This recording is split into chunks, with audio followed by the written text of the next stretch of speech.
I would say the biggest thing is just you can't take a second off.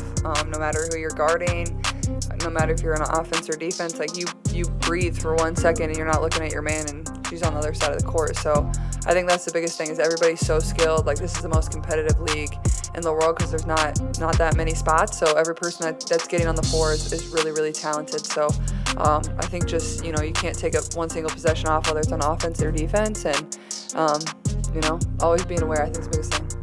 Honestly, I have no idea. I was just trying to get to the handshake line and shake hands and, be grateful that my team was in that position. That's all you can do is, hold your head high, be proud of what you did, and, all the credit in the world to LSU. They were tremendous. They deserve it. They had a tremendous season. Kim Mulkey.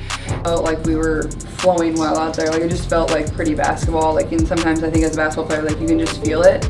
I thought that's what we had. Like I said, minus the first 6 minutes, I thought we played really well. And, this was a big one for us. It almost counts towards 2 when you're in the playoff race of like a loss and a win. So we knew it was a big one, but also like we wanted to win the season series with them. That was kind of a focus point. And the last time we were here, we were up 15 in the fourth quarter and kind of, fumbled it away. So I thought it was another opportunity for us to come in here and show what we're about. And I thought we were really good. Yeah, obviously a tough night shooting the ball. It's been happening with basketball. One of those nights overall, like I didn't feel like I played bad. I felt as a group we really struggled to make shots that we had been making really since the start of the second half. And sometimes that's basketball. They're a great defensive team. They're going to be physical with me. They're strong. So that can kind of wear you down through the process of the game. Honestly, I don't know if I really did it in high school too much. I don't know. Coach Bluter watched me a lot in high school, so maybe she can comment too. But obviously, I usually played on a smaller court in high school, so I didn't have as much room to work. But I don't know. I think it's kind of come with, harder defenses, spacing them out more, getting stronger in the weight room.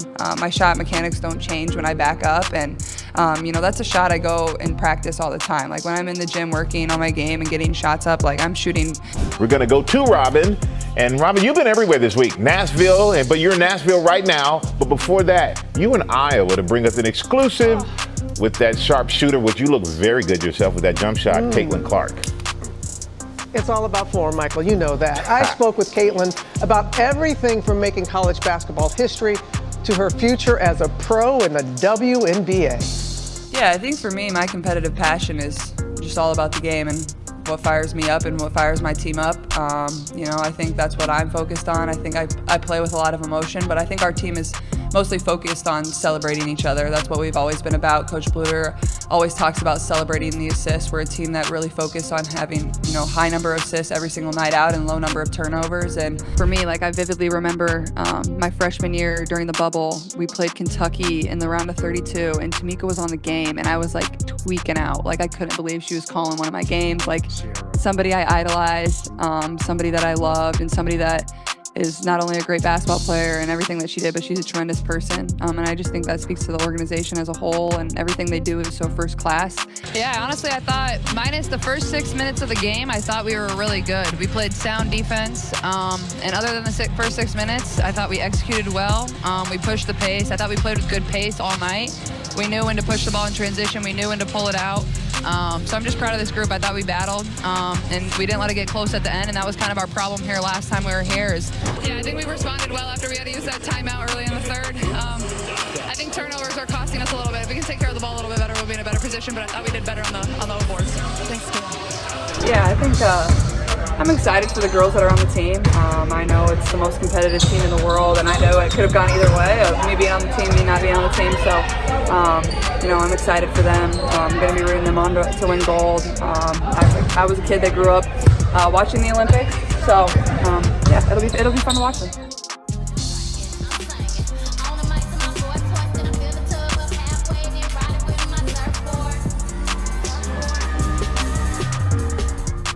She's been targeted. Caitlin Clark, a rookie with the Indiana Fever, has been the recipient of threats, insults, and harsh criticism.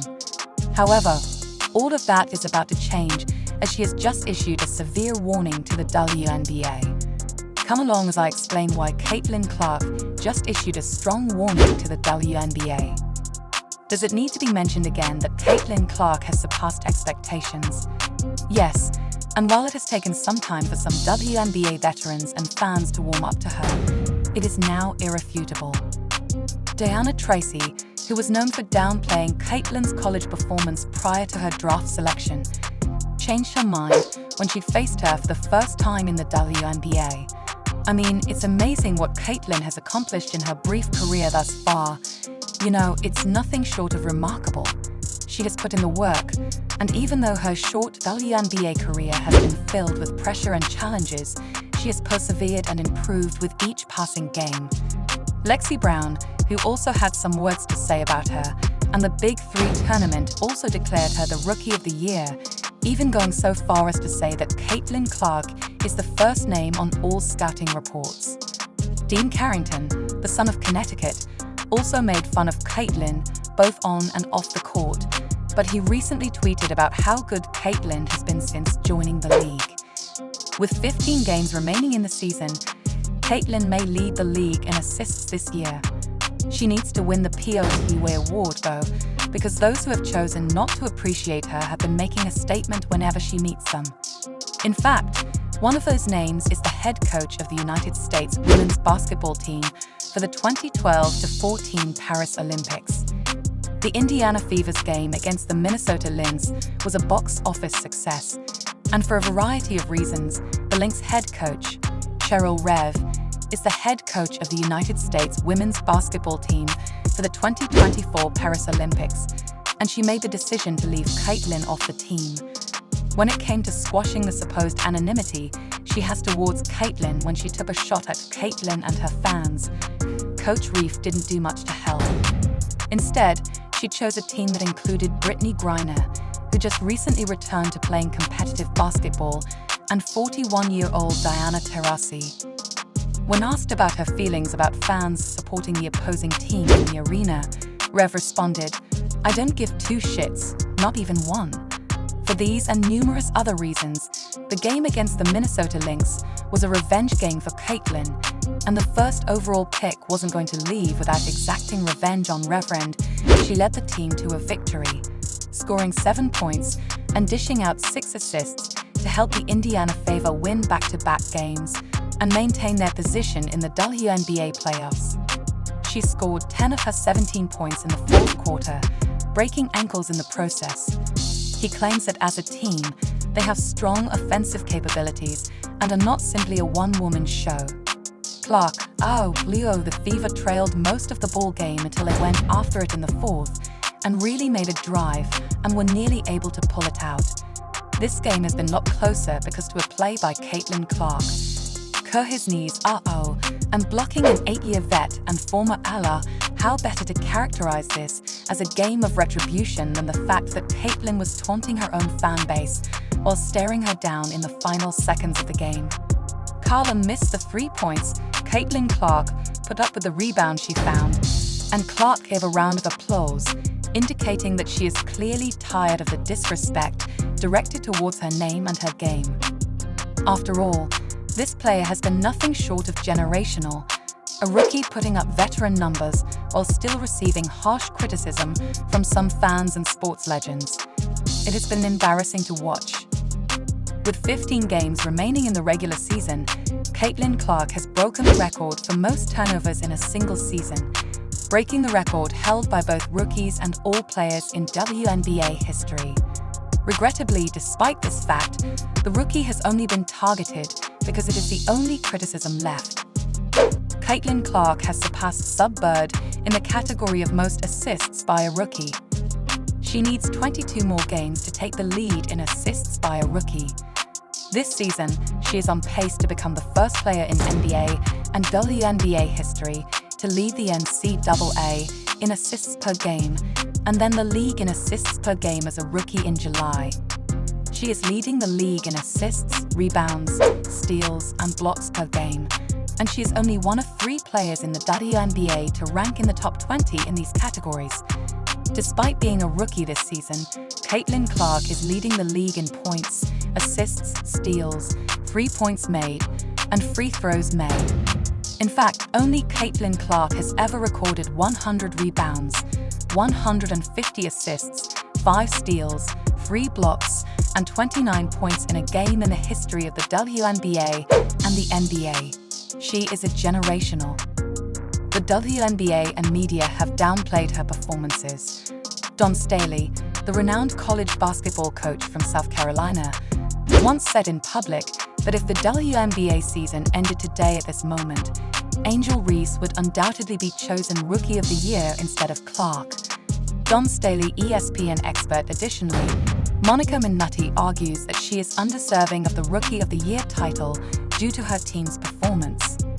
However, I believe that Angel Reese deserves to win, as the winner will be determined by the standings and the team's performance in the playoffs. Monica Minutti said, "That's an absurd viewpoint, considering that the Chicago Sky made it to the playoffs 5 times in a row before to choosing Reese, and the Indiana Fever haven't won a championship since 2016.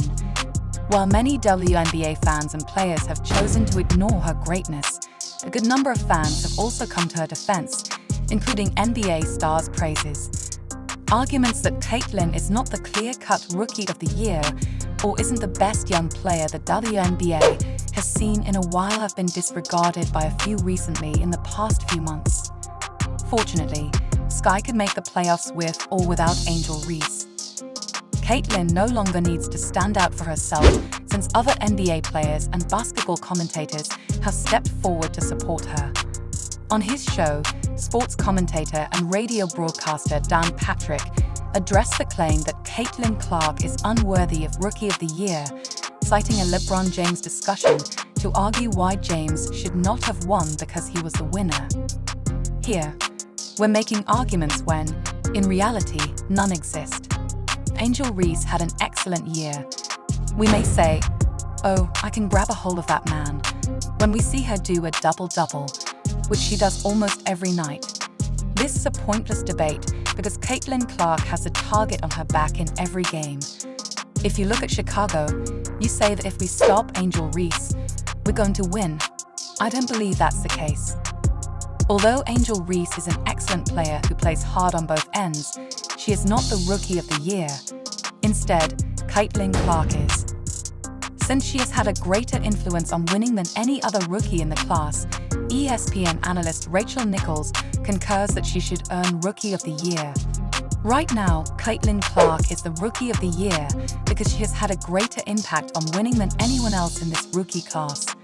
She leads all rookies in 4 or 5 stat categories, and her team is on pace to finish much better this year than it did last year, indicating that she has improved the team's overall performance.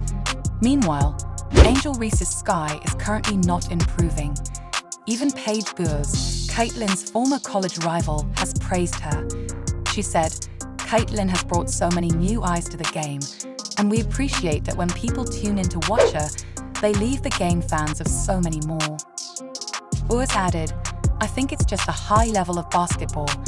I think a lot of new eyes are watching, and they're impressed with the level of talent and impressed with the level of physicality. That's kind of what the league is being twin college basketball players. Even in her first season as a professional, the Cavendish twins openly recognized her significance to women's basketball, even going so far as to refer to her as a once-in-a-lifetime athlete." After Caitlin made that comment, several WNBA fans were ready to voice their opinions. Caitlin has drawn attention from detractors, and for those who continue to attempt to belittle her abilities and accomplishments, she cautions that they won't be ignored for long. Anyone with an eye and a working brain can tell who the Rookie of the Year is, according to a remark made by another user. If you loved this video, the following one on your screen is worth your time. Caitlin is a favorite's offensive motor, and they've been winning due of her and Aaliyah Boston being a wonderful duo.